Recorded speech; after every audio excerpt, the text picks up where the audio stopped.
Bom, boa tarde, pessoal. Meu nome é Paulo Reg, sou gestor da Blue Star Invest. Estou aqui com o Pedro Orlas e com o Gabriel Blum, da Asset One. O Pedro é sócio responsável pela área de relações com investidores e o Gabriel é sócio responsável pela mesa de câmbio da Asset One. Para quem não conhece, a Asset One é uma gestora que é relativamente nova, né? O fundo foi iniciado em abril de 2020. Só que o time é bem experiente, em média tem mais de 20 anos de mercado, todo o time trabalhando em outras gestoras. É uma asset que, apesar de nova, já está grande, já está com um patrimônio sob gestão acima de 2 bilhões. E é um perfil de macro, fundo macro trading, né? É um perfil que faz operações não estruturais, muito longas, é um perfil que faz operações em todo tipo de mercado, mais tático, mais oportunísticos. Hoje a casa está com mais de 20 pessoas e eu queria passar um pouco a bola para o Pedro e para o Gabriel, se quiserem dar uma introdução um pouco sobre a Asset, sobre como está o perfil, e depois a gente começa nosso bate-papo sobre o mercado, sobre a visão dele sobre esse ano de 2021. Obrigado, Pedro, obrigado, Gabriel, e volta com vocês. Legal, obrigado, Paulo. É um prazer aqui estar falando com vocês. Eu sou o Pedro. Como você comentou, apesar de, enfim, sermos uma asset aí com um pouco menos de um ano de histórico do nosso fundo, eu acho que o DNA aqui da turma é um DNA bastante antigo de mercado. A turma é muito experiente, enfim, os sócios da empresa passaram por instituições grandes como o Itaú. O Gabriel, aqui do meu lado, foi muitos anos da tesouraria do Santander. Então, o time todo é muito experiente. A gente tem um diferencial importante que a gente coloca aqui dentro, que é uma área de research proprietária muito forte, liderada pelo Carlos Viana. Para quem não conhece, o Viana ele foi diretor do Banco Central, ele foi também o economista sênior do Fed de Nova York. Inclusive, ele estava lá durante a crise de 2008. Eu acho que isso traz uma bagagem muito grande aqui para a nossa tomada de decisão. Enfim, o grande diferencial do nosso fundo, Paulo, eu acho que é essa agilidade que você comentou. A gente gosta de entrar e sair muito rápido aqui das posições. Apesar disso, a gente tem uma tomada de decisão muito técnica também, que envolve uma discussão muito forte entre a área de research e a área de gestão. Eu acho que prova disso foi, apesar do ano muito desafiador de 2020, a gente conseguiu entregar um resultado aí de 13%, né, que, enfim, com uma volatilidade baixa, então um retorno ajustado a risco para os cotistas muito bom. Enfim, eu acho que isso vem se refletindo aí no sucesso aqui da nossa asset. A gente está muito feliz com o trabalho que a gente desempenhou até aqui. Vou passar a palavra aqui para o Gabriel, acho que ele pode falar um pouquinho da carreira dele e complementar um pouco aqui o que eu comentei sobre a Asset One também. Antes de mais nada, boa tarde. Prazer estar aqui com você, Paulo. Falando um pouquinho de mim, né? Como o Pedro falou, né? Eu e acho que as outras pessoas aqui na média temos bastante tempo de mercado, né? Comecei minha carreira em 2002, então são quase 20 anos já. Mais recentemente, fiquei 10 anos na tesouraria do Santander. Eu acho que o Pedro resumiu muito bem, assim, né, como a gente gosta de olhar o mercado, né? A gente olha o mercado, o médio prazo como uma composição de vários curtos prazos que a gente tem que incorporar aí fatores técnicos, quantitativos, enfim, aí é toda a arte, né, que vem com a experiência do time de gestão e a equipe de pesquisa, enfim, modelos de risco muito robustos, né, para desenvolver, elaborar as teses de investimento e daí qual é a melhor forma e o timing de implementar essas teses. Então, acho que esse seria uma boa descrição aqui da nossa casa. Eu fico responsável aqui pela parte de câmbio, né, cupom cambial, né, moedas e cupom cambial. A gente nosso modelo aqui é de especialistas, né, então não é cada gestor atuando em todos os mercados, né? Uma estrutura de multimesas. A gente acha o modelo que a gente prefere, então a gente tem um especialista em renda fixa, um especialista em câmbio e moedas, um em bolsa, e outro que olha mais a parte internacional. Então, a gente acha que esse modelo, para a gente, é o que funciona melhor. Feita essa introdução, não sei se você já quer entrar na discussão sobre mercados ou se tem alguma pergunta sobre a estrutura da empresa. Eu acho que a gente podia já entrar em mercados, né? Até dado que sua especialidade é o câmbio, eu queria fazer a primeira pergunta, assim, que a gente está vendo um cenário com muita injeção de liquidez nos mercados globais, né? Nos Estados Unidos, na Europa, etc. E qual é a visão de vocês em relação a câmbio, tanto o dólar versus algumas moedas de países desenvolvidos, quanto o dólar real? O que vocês estão enxergando aí com esse mundo expansionista? Sim, isso acho que é um ponto que a gente está debatendo intensamente aqui, e essas, né, eu acho que essas variáveis que você mencionou, acho que elas mudaram, né, acho que razoavelmente, diria, princípio de dezembro até meio de dezembro, para até o comecinho desse ano, assim, porque o plano de fundo, né, que havia era sim, ainda existe, né, de continuidade, acho que muita expansão monetária e fiscal, né, especialmente nos mercados, né, nos países desenvolvidos, e que isso induziria um dólar mais fraco, né. E aqui no Brasil, né, a gente teria um cenário aí de Selic baixa, ainda do crescimento, acho que underperformando aí a maior parte dos países, né, e um desafio fiscal, que acho que é a parte mais complicada aqui, né, do país, né, e idiosincrático do Brasil. O que a gente está vendo nesse início de ano, né, é que os Estados Unidos, com a discussão de qual vai ser o tamanho do pacote de estímulo com o Biden, né, a gente está vendo um princípio de abertura nas taxas, né, dos títulos americanos, né, nas treasuries. E isso começou a induzir um movimento um pouco mais de dólar forte, especialmente contra as moedas centrais, né, contra o euro, porque ali o diferencial de juros começa a falar um pouco mais alto, né? Você tem juros negativos na Europa, no Japão, na Suíça, enfim, vários desses países.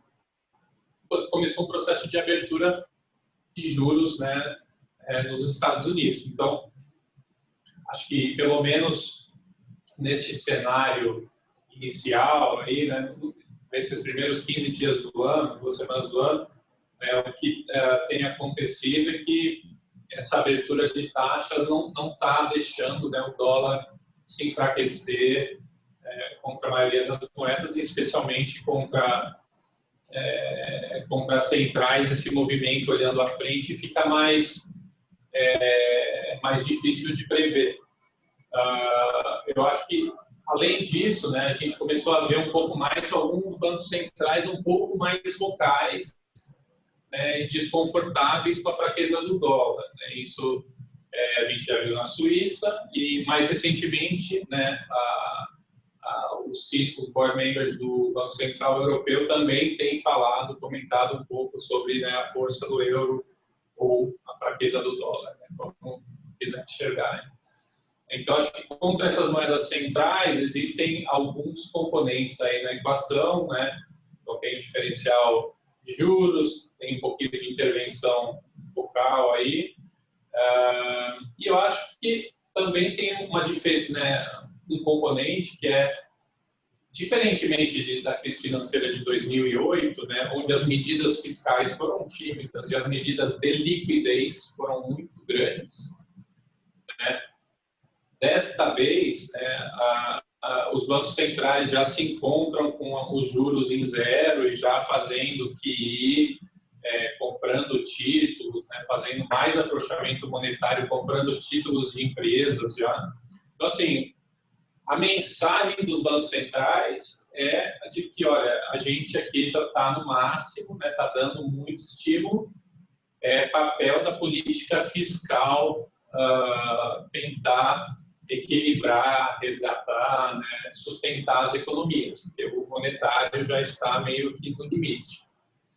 E daí, então, acho que uma outra fonte, né, dessa, né, o dólar, como é que vai ser, qual que vai ser o tamanho do pacote aí, né, do Biden e como vai ser isso em relação aos outros países, né? Tem agora a discussão, né, a gente deve ter um pouco mais de clareza hoje, assim, qual vai ser o tamanho do pacote, né, do Biden primeiro, aí vai ser 500 bi, 1 tri, 2 tri, vai ter o pacote de investimento em infraestrutura, né? Então, acho que o tamanho das respostas, né, dado que, né, o tamanho de espaço fiscal percebido e a disposição dos congressos e dos governos para fazê-los, acho que vai ter um papel importante, dado que o monetário está muito parecido e, na maioria dos lugares, está bastante no limite. Então, acho que essa seria a minha resposta para o dólar contra centrais.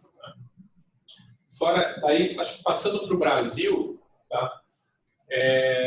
O Brasil, ele vem, né, o real tem sido patinho feio há muito tempo, né? A moeda que foi a pior moeda do ano passado. A gente vê aí contra, né, os pares aí contra a cesta ainda o real está bastante barato, né, em nível e relativamente performou muito mal. Daí acho que há um conjunto de fatores para a gente tentar ver se eles ainda vão valer à frente ou não, né?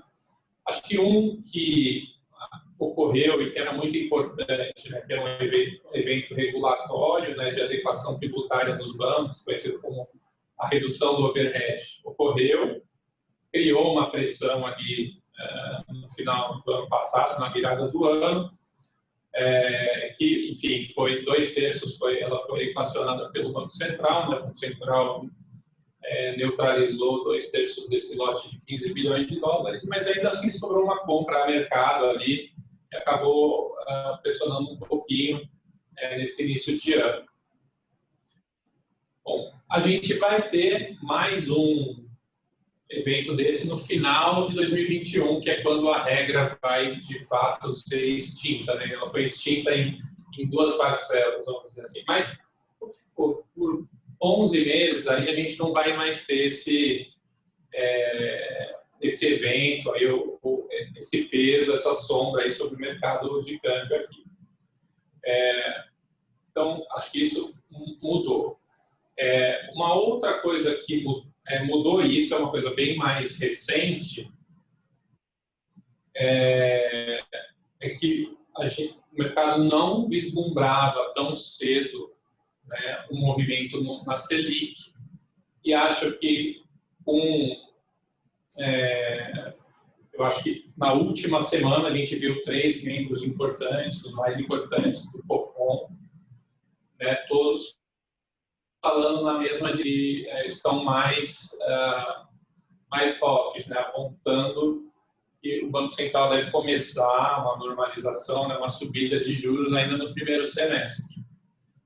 Então, eu acho que isso é uma mudança que é relevante, né, porque o real vem sendo a moeda que a gente chama de moeda de funding, né, que o mercado utiliza como a parte short do portfólio para comprar outras coisas, seja em outros países, então vende o real para comprar Chile, para comprar África do Sul, para comprar Austrália, para comprar México, né, ou vende, né, o real, compra dólar para comprar bolsa ou para comprar títulos públicos, NTNB, NTNF, enfim, exposição em renda fixa. E a gente viu um movimento de queda de juros contínuo desde 14, 25 lá para 2, que foi agora. Então, nos últimos 4 anos aí, né, a gente viu um movimento quase monotônico de queda de juros, né? Teve um momento de parada e depois retomou. E nisso, né, o real, que era uma moeda de carry, sofreu, o fiscal foi piorando, então a gente foi tendo uma piora de fiscal, ao mesmo tempo que os juros foram caindo aqui no Brasil, né?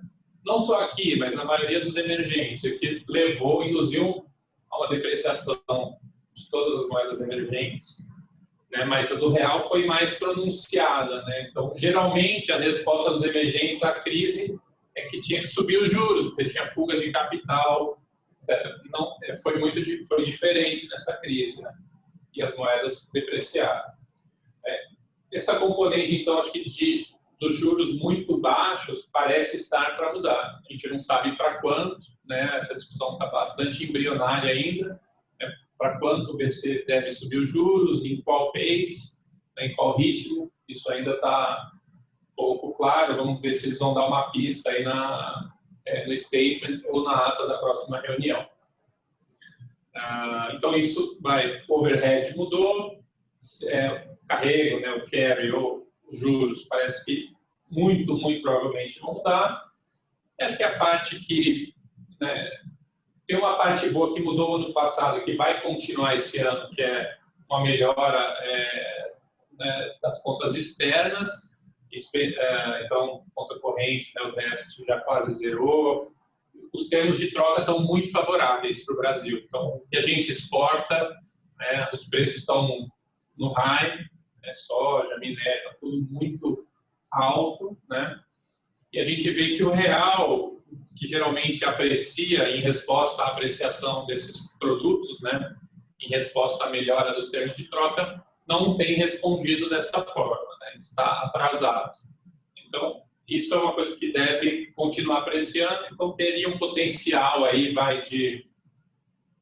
eu acho, de apreciação por conta disso. Né?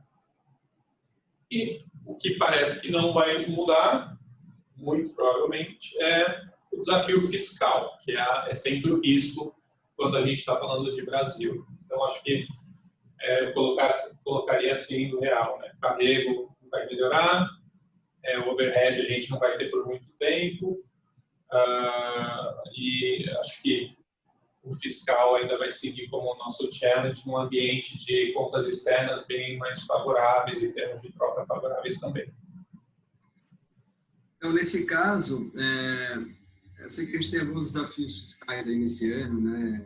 Tem muita preocupação em relação ao rompimento do teto, dos gastos, etc. Mas nesse caso, se a gente conseguir fazer minimamente uma agenda de reformas no Brasil nesse ano, na visão de vocês, a tendência é que esse real possa se valorizar um pouquinho em relação ao dólar. Claro que sempre com essa variável fiscal, é mais ou menos por aí, né? A gente acha que sim, tá? Nossa opinião aqui sobre o teto é que ele vai ser mantido, tá? E que o desafio ele é muito maior em 2020, é muito mais difícil cumprir o teto, né? Não furar o teto este ano, e que 22, 23 e 24 é bem mais fácil. Então, se esse ano a gente conseguir, muito provavelmente a gente vai, assim, nos 3 anos seguintes, a gente vai conseguir também. Tá? Isso posto, a gente gosta do real, a gente está vendido no dólar contra o real aqui, né? Está comprado no real. A gente acha que pode ir abaixo dos 5, com essa combinação, né? Acho que de um dólar mais fraco, um início de normalização de juros aqui, né? E sempre com esse pano de fundo, essa premissa de que o fiscal não vai desandar, a gente não vai degringolar, não vai acontecer nada fora aí do script. É um big if, é uma coisa que a gente está vendo o desafio aí dia a dia. A gente está um pouco mais cético com relação às reformas, porque não está clara ainda a disposição, né, do executivo em patrocinar essas reformas. Né?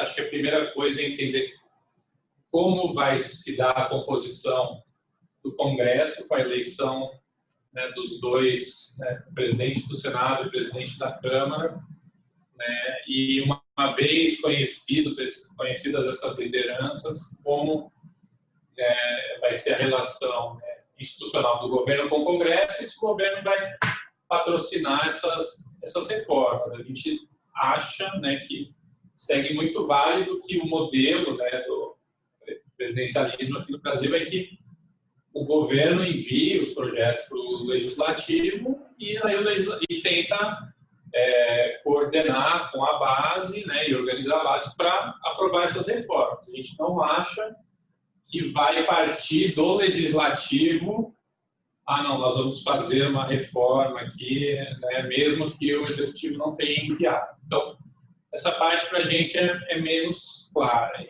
Assim, a gente acredita na valorização da moeda, assim, se não houver barbeiragem fiscal, a gente não precisa necessariamente das reformas, e está pouco claro se essas reformas vão ser colocadas aí na pauta, na velocidade que a gente precisa, e sempre tendo em mente que o timing disso é importante, porque vai chegando no final desse ano, né, vai entrando muita discussão da sucessão, né, da eleição de 2022. Aí a coisa fica menos provável, né?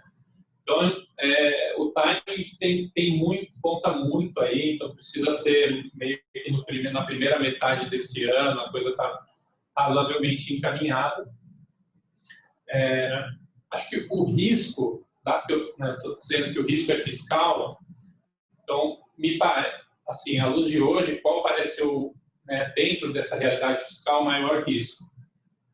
É que a pandemia sai de controle, né, e a gente tem uma pressão muito grande sobre o sistema de saúde que obrigue o governo a tomar medidas de restrição novamente. Aí a gente acha que a pressão por...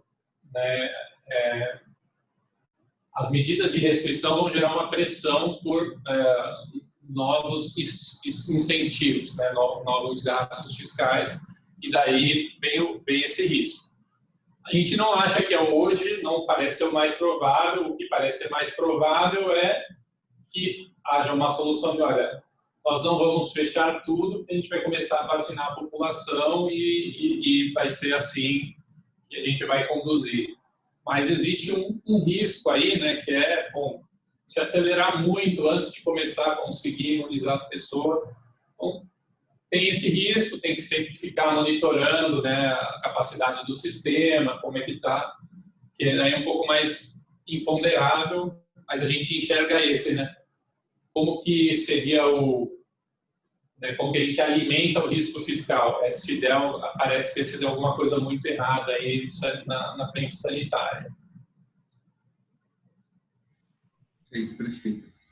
E falando um pouco de inflação, assim, com essa injeção de dinheiro nas economias, até a população como um todo, como que se enxerga o cenário inflacionário aqui no curto e médio prazo, tanto no Brasil quanto no mundo?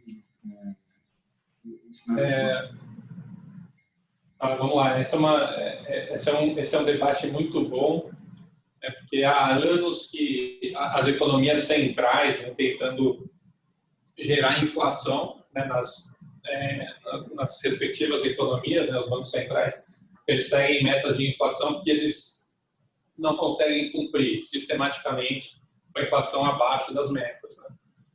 E, enfim, isso já até gerou uma mudança de framework no Fed, por exemplo. A Fed mudou o framework para Average Inflation Target, né? Então ele vai buscar uma inflação média, né? Então ele vai permitir que a inflação suba dos 2%, que era a meta que ele tinha antes e não conseguia bater, deixar ela correr um pouco acima de 2%, para que a média ao longo de um período vá ali para os 2%, né? Então, os bancos centrais reconhecem que eles não estão conseguindo, né, cumprir as metas e tomam as medidas. O problema é que o que eles têm conseguido gerar apenas é uma inflação de ativos que não corresponde à inflação, né, na economia que eles buscam gerar. Então, a gente vê commodities em alta, ações em alta, títulos de renda fixa em alta, imóveis, né?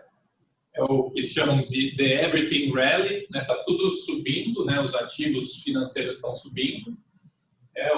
qualquer tipo de ativo, praticamente, né? Só que isso não tem necessariamente, né, o acompanhamento da inflação geral na economia.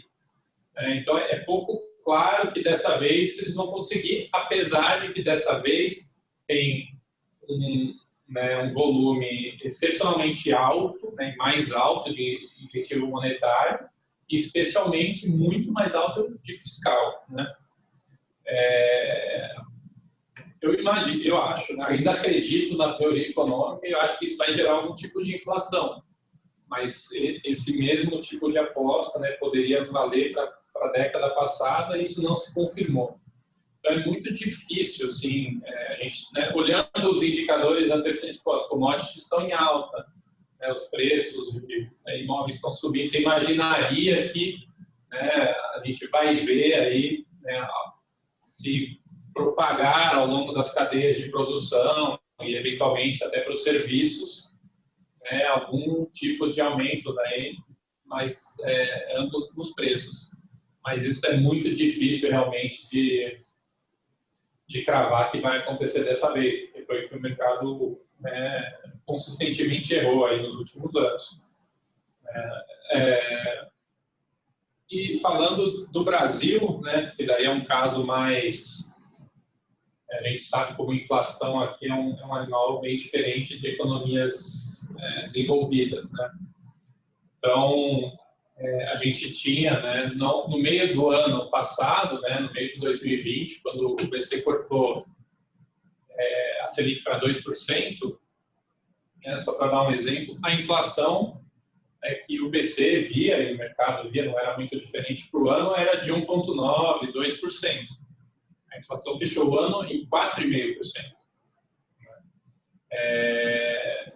A gente viu o IGP rodando a 20%. Então, existe um debate, né? Assim, será que o IPCA está grávido do IGP? Né? Então, assim, a gente vai ver essa transmissão dos preços do atacado, né, começar a pegar, né, nos índices ao consumidor, pegar no varejo. Acho que é um debate bastante legítimo. Acho que isso até já começou.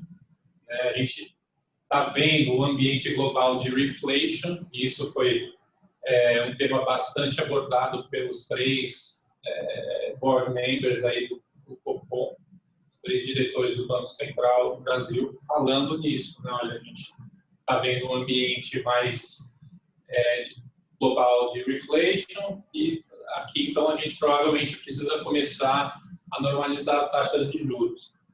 A gente acha que a inflação aqui, né, esse ano, deve ficar um pouco abaixo da meta, só que o Banco Central está olhando, ele está dizendo que ele está olhando cada vez mais para o ano que vem, para 2022, lá no lag, que tem a decisão de política monetária e o impacto na economia, e para o ano que vem está na meta, né? Então, as expectativas estão na meta. Então, se esse ano não está muito longe da meta e o ano que vem está na meta, então, bom, esse nível que ele qualifica como extraordinariamente estimulativo, ele precisa começar a normalizar. Então, assim, e ele deve estar percebendo, né, que a inflação que estava muito baixa, por exemplo, no meio do ano passado, já voltou para a meta. Então, acho que a discussão bom, se ele mantiver a 2, tal, será que a inflação vai subir demais, né? Eu acho que é essa a discussão que eles estão tendo lá e acho que é por isso que eles vão começar a normalizar. Acho que esse é um lado, né? O ambiente global de reflation. Aí, acho que o outro lado aqui é um pouco do, né, bom, nós vamos entrar aqui em 2020 com a economia ainda fraca, o desemprego alto, né, e as medidas de incentivo, né, Corona Voucher, etc., e as medidas de crédito, de incentivo de crédito do Banco Central, vão vencer, né, vão acabar. Então, deveria ter, a gente acredita também, né, um impacto de um hiato mais aberto. Você vai ter muito menos dinheiro indo para a mão das pessoas, né, e uma economia ainda frágil, a recuperação está acontecendo, mas é longe da ideal. E se a gente olha o desemprego aqui, 14%, mas a gente sabe que esse número está impactado por muitas pessoas que começaram a receber os benefícios e pararam de procurar emprego. Quando elas voltarem a procurar emprego, a taxa de desemprego vai subir, pelo efeito do denominador. Então, assim, provavelmente esse desemprego vai estar mais para 16, 17, sem as medidas. Então,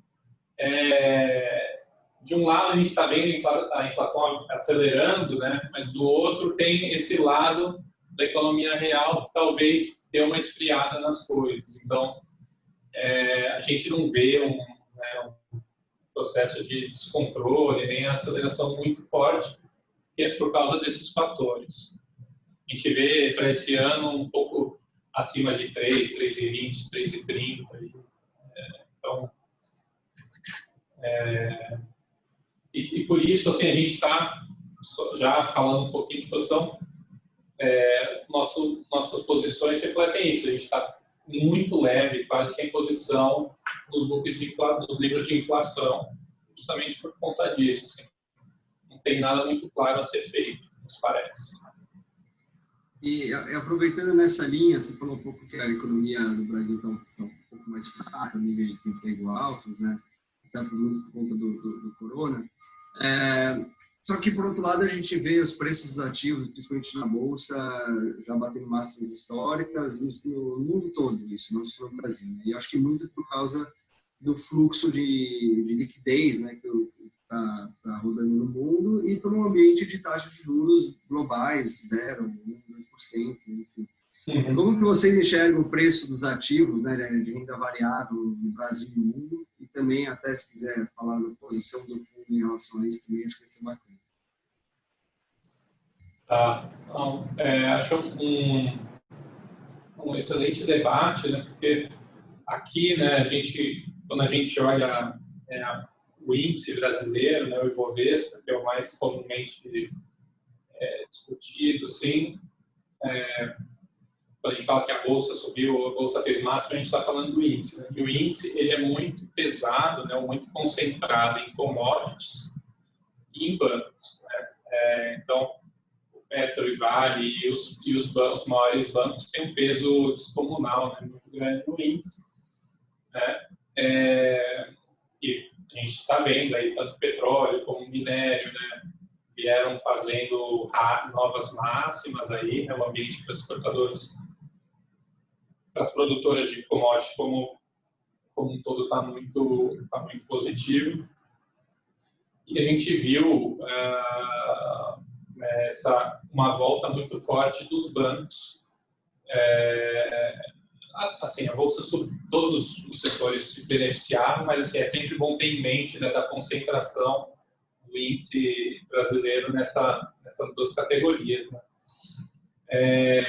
Sobre se a Bolsa está barata ou cara, né, a gente gosta de ver o que está já implícito no movimento. Né? Então, por exemplo, quando a gente viu aquela primeira subida ali dos 105 para os 115, né, 117, a gente não acha ali, da forma que a gente olha, né, dependendo como você olha, que a Bolsa ficou necessariamente mais cara. Porque a gente viu uma revisão de earnings, né? Então, a Bolsa, digamos, estava tradando a 13 vezes o PI, né?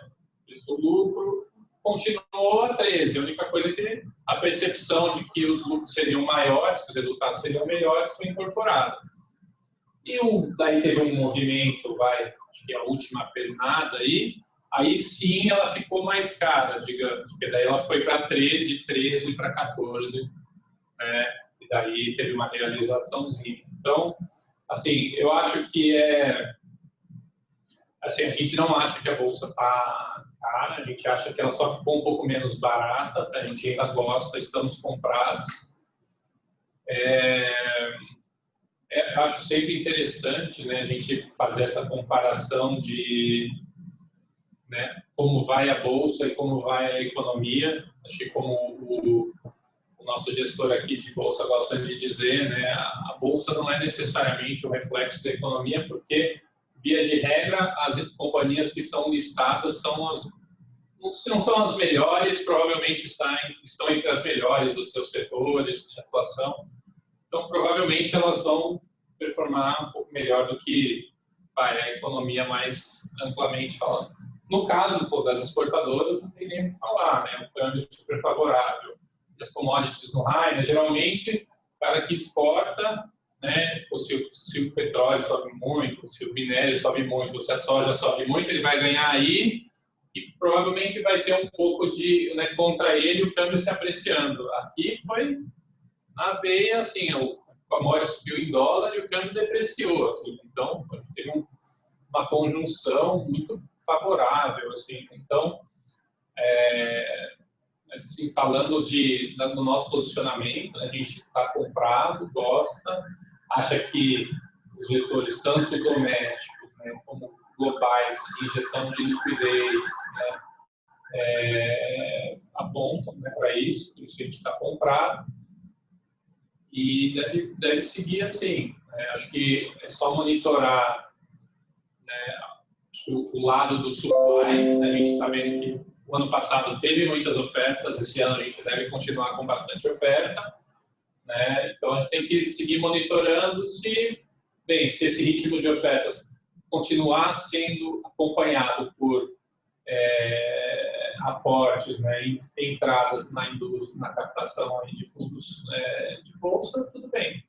Agora, se começar uma oferta muito grande, né, muitas listagens, ofertas grandes, seja sem o bem entrar ou se esse fluxo aí, né, acompanhar, aí é algo para a gente ficar um pouco mais cauteloso, mas por enquanto estamos bem convictos. Né? Perfeito. E pegando um pouco esse gancho de commodities que você citou, como que vocês estão enxergando um pouco a relação à China e até países asiáticos, assim, preços dos commodities nos reais, né, como você falou, e vocês estão enxergando a China de novo como talvez um período mais longo de motor de crescimento do mundo, até pós-Covid? Vocês estão otimistas com eles? Tem posições também em relação às moedas ou outras posições lá na Ásia? A gente acha que sim, a China e mais amplamente a Ásia vão seguir sendo um motor importante do crescimento. Isso talvez seja mais válido ainda a curto prazo pela forma como eles lidaram com a pandemia, né? Então, muito menos casos, as economias, né, menos restrições, muito mais eficiência no controle. Cada país adotou uma forma, né, seja por contact tracing, seja por impedir viajante, mas assim, eles foram bem melhores, seja por fatores governamentais, seja por fatores culturais, a maneira como eles tiveram, ou tem menos casos, as economias sentiram menos. Então, isso deve manter um viés otimista para a região.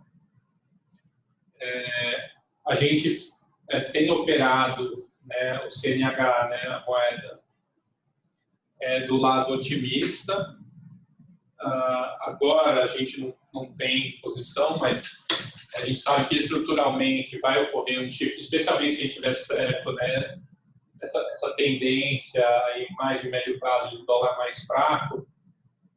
Quando a gente vê a composição do CNH nas reservas dos maiores BCs ainda é muito, muito pequena. Assim, em relação à relevância, ao tamanho da economia chinesa. Então, tem muito dólar, que é a maior parte, um pouco de euro, ien, aí, né, vai diminuindo, e ainda a China é muito pouco. Então, a gente acha que tem esse viés aí de, né, ownership baixo, além da dinâmica de crescimento, né, que a gente conhece, e um pouco, né, se eles tentam manter um pouco né, não é um PEG, mas, né, eles tentam acompanhar um pouco o dólar, esse dólar vai só que eles não estão, o dólar está depreciando, a gente está vendo a moeda chinesa acompanhando as demais, né, já batendo 6,50 ali. Então, a gente acha que Quando a gente monta operações de cesta de moeda contra o dólar, a gente geralmente coloca o CNH, porque a gente acha que seja o técnico, seja o fundamento, são bons. E além da China, obviamente, né, você falou do motor de crescimento, que o que foi destaque nos últimos anos foram os Estados Unidos, né, pelo dinamismo, eles têm as melhores companhias, o setor de tecnologia. Parece assim que talvez provavelmente vai seguir sendo o caso. Assim, nos Estados Unidos, uma economia muito dinâmica, que se inova mais do que as outras. Né? Acho que, inclusive, as estatísticas de, né, quais são as maiores companhias e as mais relevantes, lá muda muito mais que nos outros países. Né? Então, lá tem uma reciclagem de perdedores e ganhadores, porque a economia é sempre mais dinâmica. Né? E isso parece, pelos indicadores mais recentes, que vai continuar, assim, tá saudável a recuperação, e com o governo, né, o Congresso e o Banco Central inclinados a sempre errar para mais, dar mais estímulo, né, seja fiscal, seja monetário. Ótimo, ótimo. Pessoal, a gente já está estourando de tempo aqui. Eu queria agradecer muito o Pedro e o Gabriel pelo bate-papo, pelo excelente bate-papo. Acho que se quiserem fazer algumas considerações finais sobre a asset, sobre o cenário, fiquem super à vontade. E obrigado mesmo pelo bate-papo. Eu vou seguir aqui depois com a parte de alocação, mas deixo a bola com vocês para considerações finais, se quiserem fazer. Beleza. Bom, queria agradecer também a você aí, Paulo, pelo convite aqui para a gente. Enfim, se vocês tiverem depois alguma dúvida ou se algum cliente de vocês quiser falar para a gente fica à disposição aqui. Tá? E agradecer a você também pela parceria aí que a gente tem. E é isso. Obrigado, viu? Falar alguma coisa aí? A mesma coisa, agradecer, espero ter sido claro, e se ficou alguma dúvida ou quiser debater algum ponto, não hesitem em ligar aí, marcar uma outra reunião, tá? Estamos à disposição. Maravilha. Obrigadão mesmo, e depois a gente fala com calma também. Valeu, obrigado, Paulo. Tchau. Valeu. Abraço, tchau, tchau. Abraço. Bom, agora eu vou seguir um pouco com o cenário de alocação do que a gente está enxergando nas carteiras. Eu vou só compartilhar a tela aqui.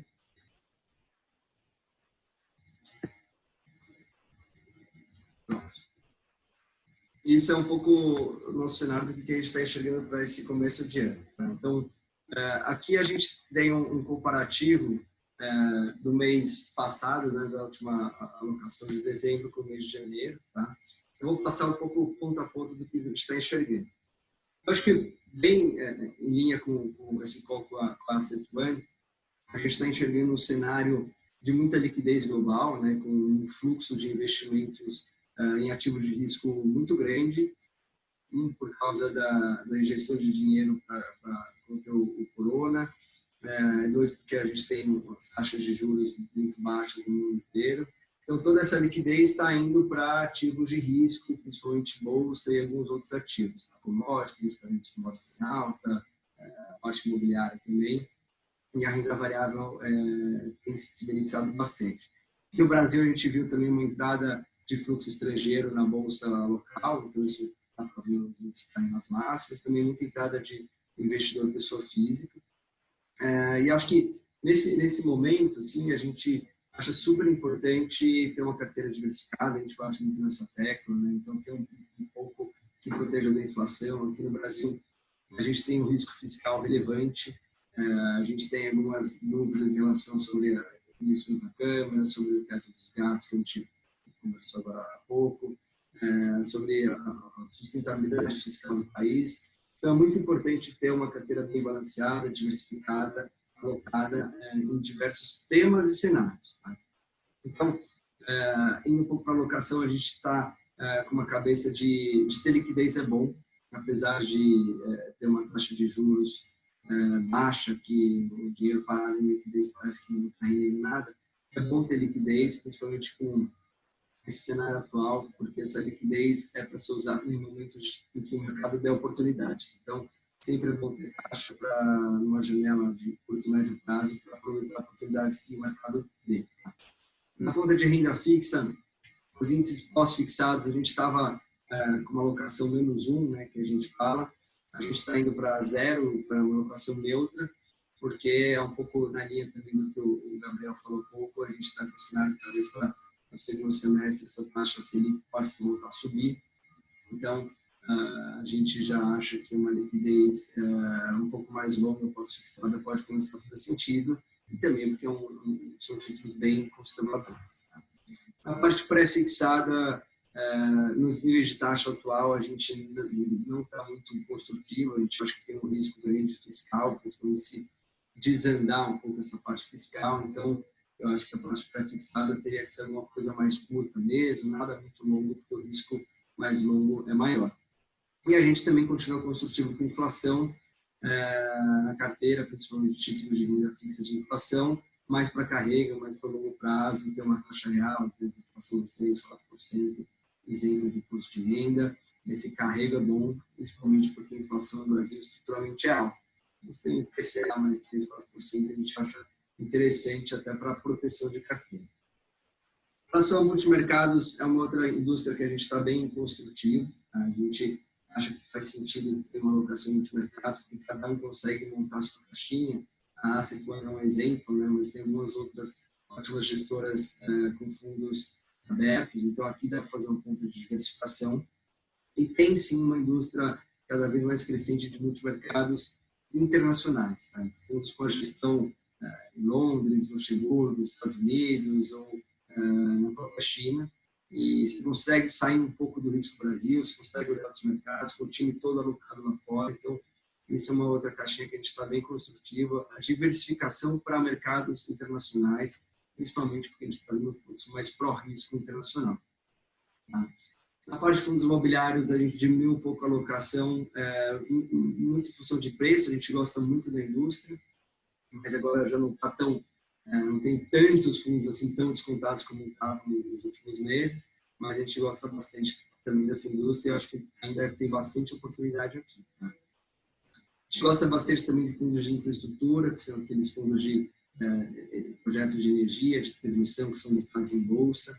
Tem poucos, né, e bons fundos listados em bolsa que ainda estão com preços descontados, pagam bons dividendos, têm receita pela inflação, são isentos de imposto de renda. Então, isso aqui é uma indústria que a gente está bem construtivo. E na parte de ações, a gente também está um pouco similar ao que a gente estava, está um pouco mais construtivo, principalmente nesse curto e médio prazo, mas com a cabeça também de cada vez mais olhar ações fora do Brasil, em fundos internacionais, ou alguns veículos que olhem lá fora. Temos, sim, visto boas oportunidades de ações Brasil, a gente acredita, mas acho que aqui é legal, assim, às vezes a gente só tem uma carteira alocada no Brasil, olhar um pouco alguma coisa fora do país, até mesmo em China, ter alguns bons produtos em China ou em mercados emergentes, pode ser bacana. Tá? Então, aqui também acho que tem uma oportunidade bacana. E produtos em dólar, a gente gosta muito para diversificar a carteira, para hedge de posições. Nesse patamar de dólar, a gente não está muito otimista em comprar dólar agora, mas se o dólar der uma ajustada, cai um pouquinho, e mais para o patamar do 5, que é até um pouco a visão da Asset One, acho que pode ser legal, principalmente para quem não tem nenhuma posição, justamente para proteger a carteira em caso de choques ou problemas no Brasil. Então, essa é um pouco a nossa cabeça. O importante é não ir de peito aberto agora, apesar do mundo estar um pouco mais pró-risco, a gente que é importante ter cautela, ter uma diversificação, ter um pedaço em cada classe de ativos, um pedaço em outros mercados, justamente para se proteger e aproveitar algumas oportunidades que possam vir aqui. Tá bom? Então é isso, qualquer coisa estamos à disposição e muito obrigado a todos.